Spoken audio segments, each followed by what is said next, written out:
আসসালামু আলাইকুম। প্রিয় দর্শক, আমরা মাঝে মাঝে কিছু ঘটনা ঘটে সমাজে, যেগুলো দেখে আমরা একটু হতাশ হই, আবার একটু কৌতুক অনুভব করি। যেমন আজকে একটা ঘটনা ঘটেছে। সিআইডি, আমাদের যারা তদন্ত করে, আমাদের পুলিশের একটা বিভাগ, তারা একটা বড় মামলার তদন্ত করছিল। এবং সেই মামলাটা কি? সেই মামলাটা হলো, আপনাদের নিশ্চয়ই মনে আছে যে বাংলাদেশ ব্যাংকের রিজার্ভ একবার চুরি হয়েছিল, আজকের থেকে প্রায় 10 বছরের বেশি সময় আগে। 10 বছর ধরেন, 2016 সালের 5 ফেব্রুয়ারি বাংলাদেশ ব্যাংক থেকে $8,10,00,000 চুরি করে নিয়ে গিয়েছিল। এই সুইফট কোড ব্যবহার করে আমাদের যুক্তরাষ্ট্রের ফেডারেল রিজার্ভ ব্যাংকে যে আমাদের টাকাটা ছিল, সেখান থেকে চুরি করে নিয়ে গিয়েছিল। এবং সেই মামলাটা কীভাবে নিয়েছে না নিয়েছে এটা জানার জন্য সিআইডিকে দায়িত্ব দেওয়া হয়েছিল। শুরু থেকেই সিআইডি এই দায়িত্বটা পালন করছে। এবং ওরা যে তদন্ত করবে, তদন্ত করার পরে এই তদন্ত প্রতিবেদনটা আদালতের কাছে সাবমিট করবে, এটাই তো নিয়ম। সেই সাবমিটের ডেট ছিল আজকে। এর আগেও বহুবার ডেট ছিল, তো আজকেও ডেট ছিল। আজকে তারা সাবমিট করতে পারেনি। না পারার কারণে আদালত তাদের আবার নতুন করে সময় দিয়েছে, বলেছে ঠিক আছে, আপনারা এবার জুলাই মাসের 2 তারিখে আবার সাবমিট করবেন।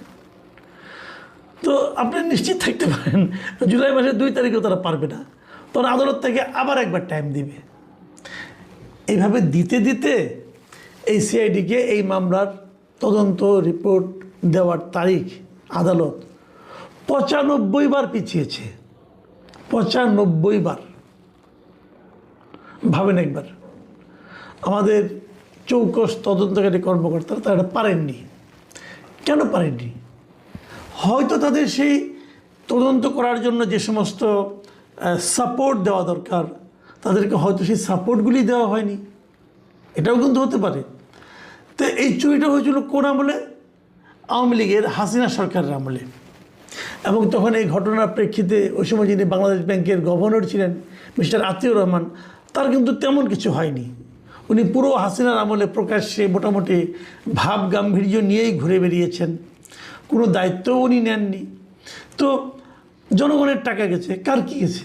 সরকারের তো কোনো লস নাই, জনগণের টাকা, জনগণ বুঝবে। হ্যাঁ, সেই টাকা চলে গিয়েছিল ফিলিপিন্সে সেখানে জোয়ার একটা ক্যাসিনোতে গিয়েছিল। যাই হোক, সেখান থেকে কিছু টাকা যে উদ্ধার হয়নি একদম তা না, অল্প কিছু টাকা উদ্ধার হয়েছিল।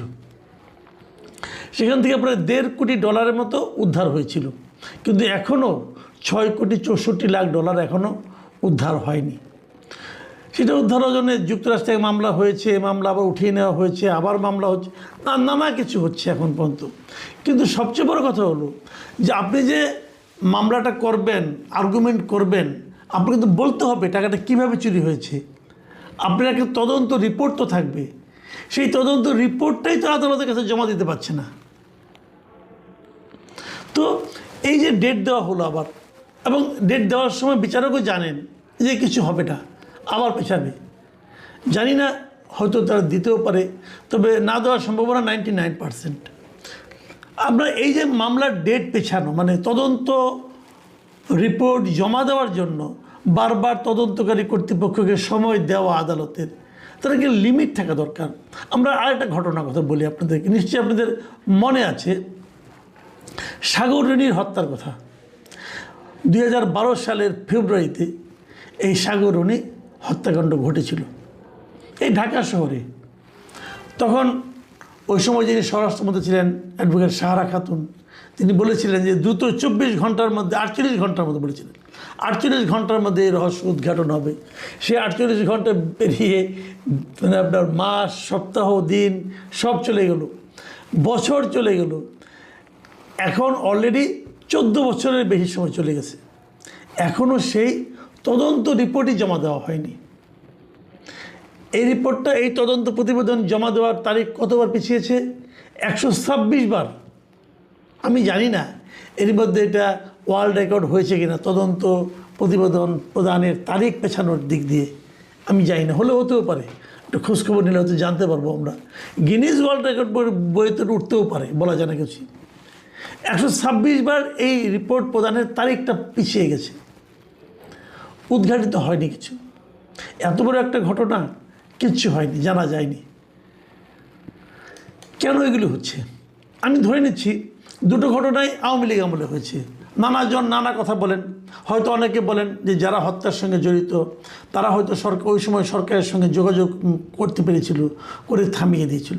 আবার এমনও হতে পারে হয়তো ওই সময় সরকারই চায়নি যে এই মামলাগুলোর জট খুলুক, হতে পারে। কিন্তু সেই কথাটাই তো এখন বলা যেতে পারত। এই যে অন্তর্বর্তীকালীন সরকারের আমলে যে 1.5 বছর গেল, তখন তো আওয়ামী লীগ সরকার ছিল না, তারাও তো এই কাজটা করতে পারত।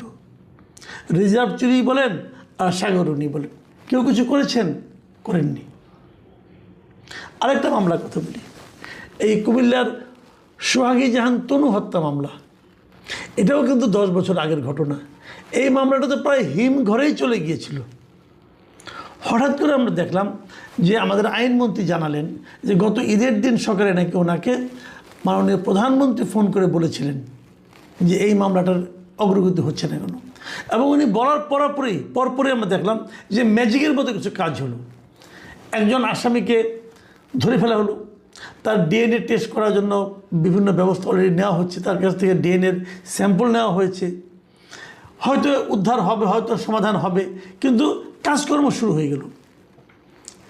এবং কাঠগড়ায় আসামিকে দেখে তনুর বাবা মাও একটু সন্তোষ প্রকাশ করলেন যে একজন আসামিকে অন্ততপক্ষে কাঠগড়ায় দেখা যাচ্ছে। তো আমরা কি দেখলাম?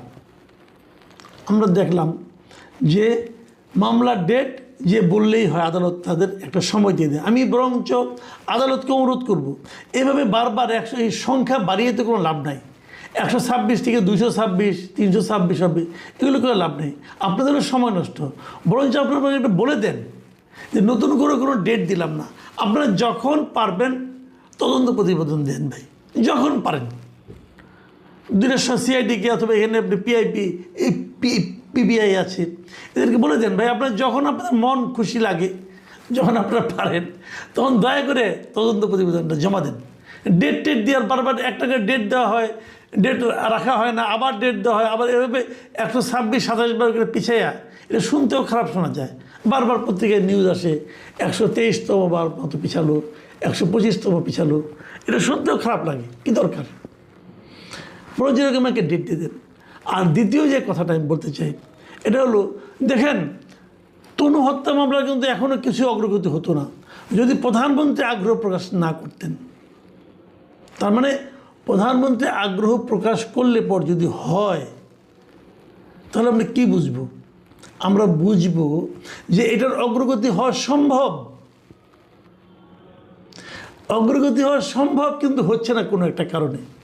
যেই না মাত্র প্রধানমন্ত্রী বলেছেন, সেই মাত্র যে কারণে অগ্রগতি হচ্ছিল না সেই বিষয়টা থেমে গেল, তখন অগ্রগতি হওয়া শুরু করলো। তো রাষ্ট্রের সর্বোচ্চ ব্যক্তি কি সব মামলার ব্যাপারে বলবেন? তার আর কোনো কাজ নাই? এই প্রশ্নটা কিন্তু আসবে। কিন্তু পাশাপাশি আবার এটাও ঠিক যে কিছু কিছু মামলা, যেমন সাগরণী হত্যা মামলা অথবা বাংলাদেশ ব্যাংকের রিজার্ভ উদ্ধারের মামলা, এটার তদন্তটা তাড়াতাড়ি শেষ করার জন্য আমি মনে করি একটা তাগাদা আমাদের প্রধানমন্ত্রী তারেক রহমান দিতে পারেন। যদি দেন, ব্যাংকে টাকাটা উদ্ধার হলে কী হয়? টাকাটা তো আমাদের দেশেই ফেরত আসবে। অথবা তদন্তটা তো আমরা জানতে পারলাম কার কারণে, কে অপরাধী।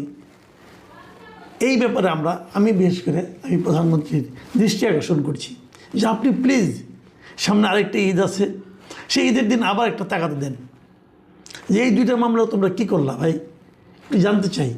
সাগরণীটাও জানতে চাই, এবং আমাদের ব্যাংকের টাকা কার কারণে, কার দোষের কারণে, কার গাফিলতির কারণে চুরিটা হলো সেটাও জানতে চাই, কারণ তার একটা দৃষ্টান্তমূলক বিচার হওয়া দরকার। প্রিয় দর্শক, আমরা জানি না কি হবে, তবে আমাদের প্রত্যাশা থাকবে। আপনারা ভালো থাকবেন। এখন এ পর্যন্তই। আল্লাহ হাফেজ।